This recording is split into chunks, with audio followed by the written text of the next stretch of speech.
What is up, Broncos country? Welcome to the Orange Weekly Halftime Hash. My name is Kev Dan, and here we are.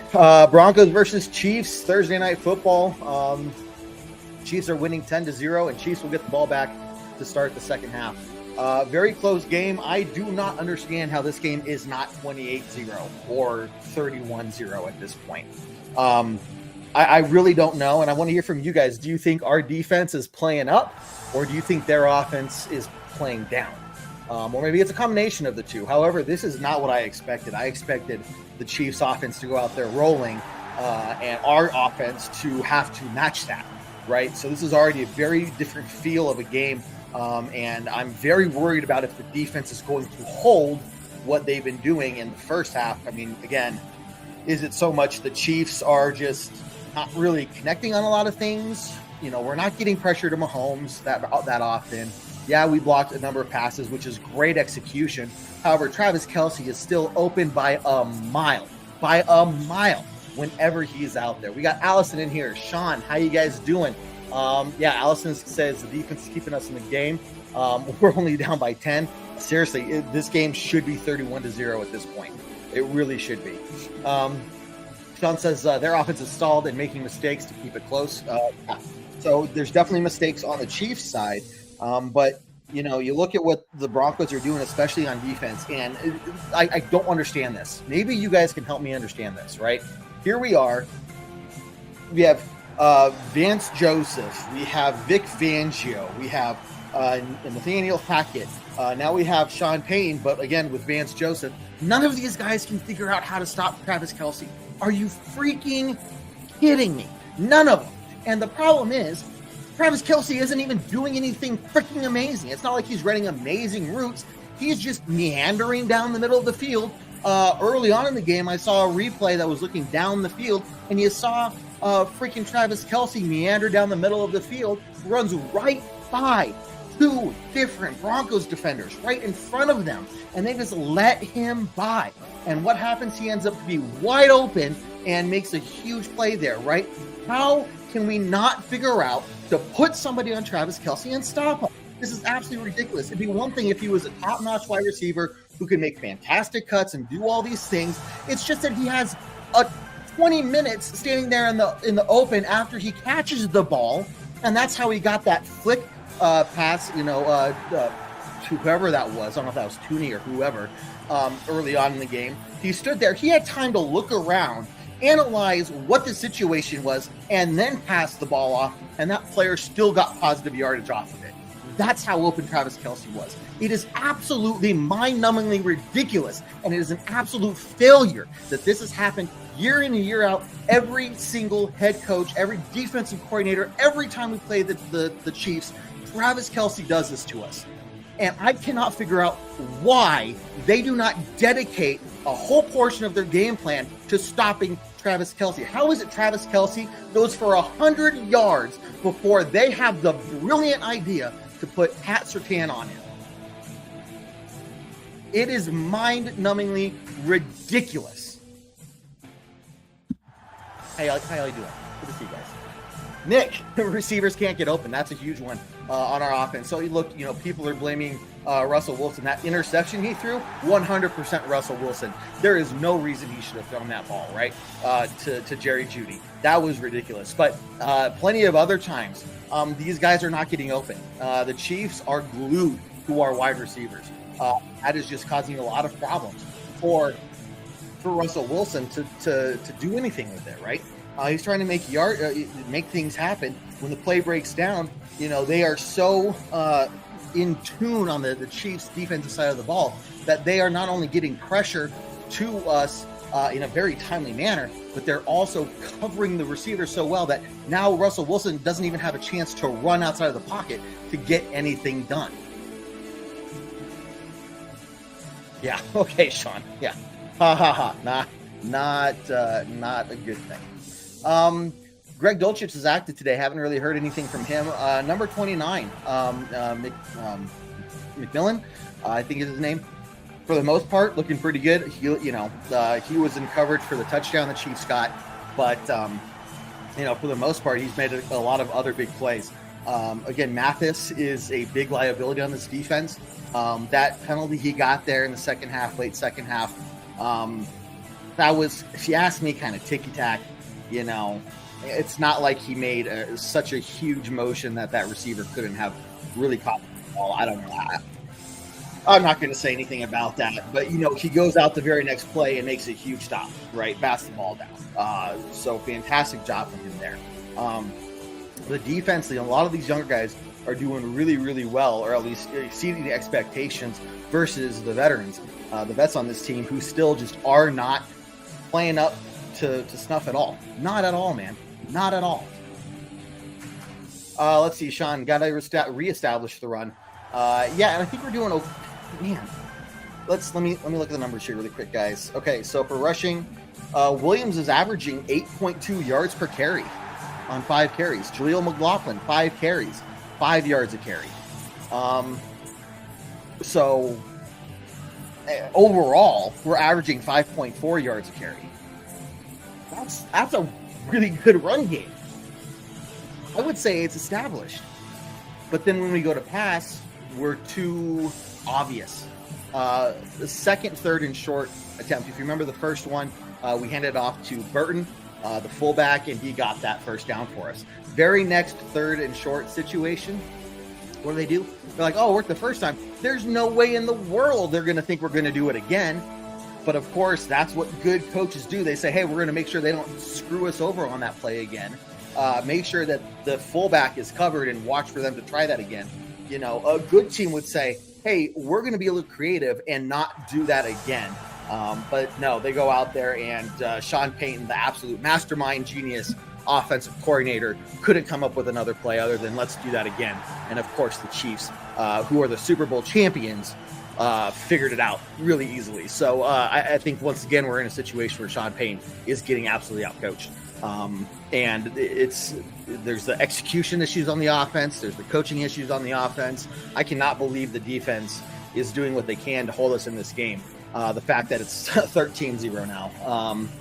I didn't realize they got a field goal at the end there. So, yeah, this game should be 31-0, and it's not, thankfully, for the defense. If the offense was doing anything, this would be a tied game. And the offense just needs to do something. Guys, this is ridiculous. Yeah. How you doing, Andrew? Let's see. Good to see you, man. They scored with 30 seconds on us. Yep. Okay, that's what happened. Then I walked away too soon. It's got to become a problem before the defense adjusts to it. We're running a great. When we do, we aren't doing often enough for them to care about it. That's Sean. You hit the nail on the head. The running game is working, but we're not committing to it. Right. So I would say it's established. They're just not using it effectively. And yeah, still we're too transparent in what we're going to do. Right. And it's burning us. I think they're reading what we're going to do. And they're just excellent coaching by Andy Reid and their staff. I can't even fault anything other than just we're getting out coached again. Let's see. Tony, how you doing? Good to see you here. Defense needs to step up for reals, and O-line needs to protect Wilson better. Yeah. McGlinchey, I'm sorry. I'm starting to think that was a bust of a trade or a signing, whatever. I think it was a signing. I think that was a bust.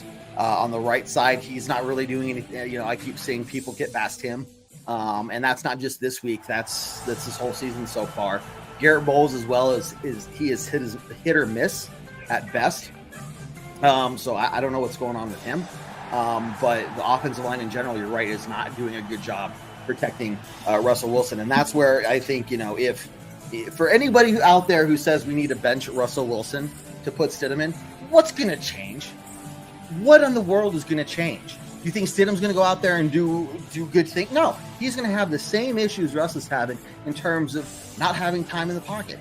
And he is not the same caliber quarterback that Russell Wilson is. So if anything, it's going to be worse. So if you see anybody saying bench Russell Wilson, just tell them to shut up. Anyway, let's see. Who wants to bet the KC scores again next? Yes, again, Kansas City gets the ball to start the second half. And so this game could be going out of hand pretty quickly here. So we'll see. But the problem is the offense screwed us over the first half. Total failure by the offense. A lot of issues on the defense. Again, I think we're incredibly lucky. It's only 13-0. If the Chiefs were playing, decent on offense, it would be ridiculous. But I would expect to see a whole lot more Travis Kelce in the second half as well. He's already 7 receptions, 190 yards. He's averaging 15.6 a reception. He's just getting into the middle of the field at about that 10 to 15 yard range and just standing there. So are we going to do anything about it? No. I bet you he ends the game over 200 yards. Let's see. We also got Pacheco is averaging 7 yards a carry on their side as well. We really need to find a way. Defensive line and something needs to change. We gotta stop the run game a little bit more because it's just a constant 5, 6, 7 yards on their run game. So that's not good on us at all. Let's see. Daniel, how you doing? Sean Payton has struggled mightily. Not sure he survives the season. He's going to survive the season because we traded for him. We're not going to fire him after a season. And Dan, that's the other huge thing the Broncos have had problems with, over the past 7 years, is that constant rotating door of coaches and staff and all that stuff, right? That has got to end, right? Sean Payton, I believe, out of any of the coaches we've had recently or any that are available, I trust him the most to be able to build a program up. He has inherited a total mess, and I think in order for this to work, he needs to get the players he wants that fit his system the best, so he can work his system the way he wants to work it, not trying to adjust his system to the players that he has. He didn't really pick the players on his team, right? So, look, he's going to survive. I'm very disappointed in how it's worked out because I still think some of the play call, some of the issues we're facing are things that he should have and should be able to address by now. But we're not going to get rid of him. We have got to have a coach that we can build a program around, and that guy's going to be Sean Payton. I can guarantee it. If by the end of the third year we're still in this problem, that's when you're going to have that conversation of, is it time to let him go? So let's see. Gerald, Russ needs to get back and watch Pat play, see how much or how to use touch. Yep, I agree with that, man. Really, what is he doing?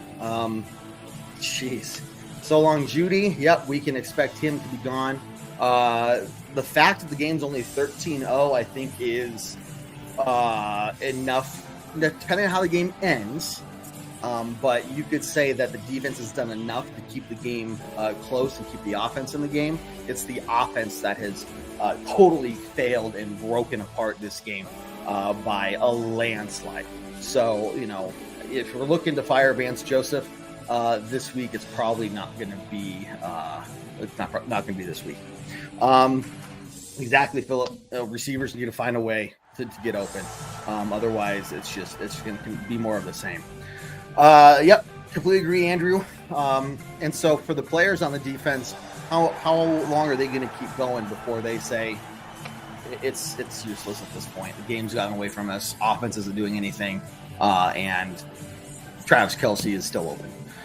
So it's a matter of time. But offense needs to go out there when they get the ball back and get going. Last comment here, before we get back to the second half. Before the season start, I really think we'll be better off with Rex Ryan. I don't know, man. You're going to have to ask Sean Payton. Look, Rex Ryan didn't even get an interview. So, I don't think he even got an interview. If he did, we didn't even send him an offer. So, for whatever reason, he was the third choice. And I think he's broadcasting right now and not a coach for a reason. So, it's not like Sean Payton, who there was a contract dispute or something. He didn't want to coach for the Saints anymore. Rex Ryan, just nobody wants him. And I think that says a lot. So anyway, guys, second half coming up. Make sure you check out all the other content. You're following us on YouTube. Subscribe to us. We'll be back to the post-game podcast in a couple of days. And then Tuesday nights, we got Bourbon Broncos and OWBN at 7 p.m. Mountain Time. We got the tailgate talk, 1 hour before kickoff. We got the halftime show. We got the pregame podcast show for you guys. We got you guys covered. So make sure you check out all of the content that we have for you here. Part of the Bourbon Broncos, No BS, and the Orange Weekly broadcast. So, that being said, guys, here we go. Good luck to the team in the second half, and maybe we can make something happen. But as always, I want to end it on very strong. Go Broncos. Take care, guys.